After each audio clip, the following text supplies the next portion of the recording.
আসিফ, তোর কি অবস্থা? তুই আমার নিয়ে কথা বলস, হাতটা দেখছস? আজকে আমি ঢাকা সিটিতে আছি, ঠিক আছে? তোর যদি সাহস থাকে তুই আইসা আমার সাথে কথা বল। সবাইকে আসসালামু আলাইকুম। আজকে 8 তারিখ, আমি আজকে রাতের ফ্লাইটে যাচ্ছি ওমরাতে, কিন্তু সকালে দেখলাম আসিফ মাছরাঙ্গা টেলিভিশনে আমার সম্পর্কে কিছু বাজে মন্তব্য করেছে। আমি কিন্তু ওর সম্পর্কে বলেছিলাম যে চেয়ারের গরম, এবং ওর ব্যক্তি, ওর পরিবার পরিজনকে নিয়ে কোনো কথা বলিনি, ওকেও খারাপ বলিনি। ওর ব্যক্তি জীবনে ও কি করে না করে সবই জানি আমি, কিন্তু আমি কিন্তু কোনো কথা বলিনি। কিন্তু ওর কোনো নোংরা জীবনের কোনো কথাই কিন্তু আমি বলিনি, এবং ভালো জীবনের কথাও আমি বলিনি। ওর পরিবারকে নিয়ে তো নাই, আমি চেয়ারের কথা বলেছি। কিন্তু আসিফ, আপনি আমার সম্পর্কে মাছরাঙ্গা টেলিভিশনে বললেন যে নারী শাসিত।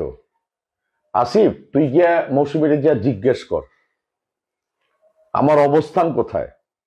আমার ব্যক্তি জীবন নিয়ে তোর কথা বলার কোনো দরকার আছে? আমার ব্যক্তি লাইফ নিয়ে তুই আমাকে নিয়ে তুই সমালোচনা কর, তা আমার কথার এতটুকু কথা চেয়ার নিয়ে তুই সমালোচনা কর। তুই চাপ নিয়ে কথা বলস, তুই আমার ব্যক্তি জীবন নিয়ে কথা বলস, হ্যাঁ, সংসার নিয়ে কথা বলস।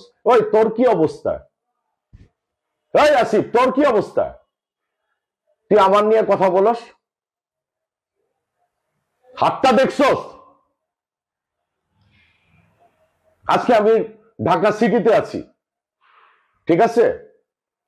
তোর যদি সাহস থাকে তুই আইসা আমার সাথে কথা বল।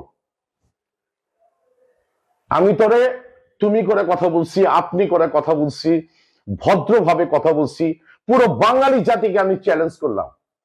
তোর ব্যক্তি জীবন নিয়ে কোনো কথা বলছি? আমি ফুটবল নিয়ে কথা বলছি, আমি শুধু চেয়ার নিয়ে কথা বলছি।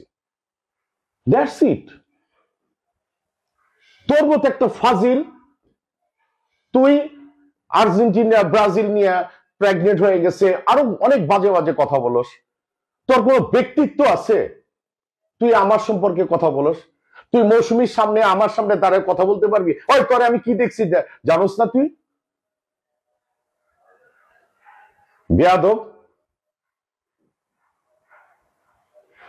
এখনো ভালো হ, আল্লাহ সম্মান দিছে, বয়স হয়েছে, ভাবি অনেক ভালো একজন মানুষ, বাচ্চারা অনেক ভালো, বিয়ে শাদী দিছিস, নাতি নাতকুরের দাদা হইছিস। ভালো হ, ভদ্র হ, ব্যক্তি জীবন নিয়ে কথা বলবি না আসিফ, একদমই না। এগুলোই ভালো না। আমি কি না আসি না আসি তোর ম্যাডামরে যে জিজ্ঞেস কর, ঠিক আছে? বেয়াদব।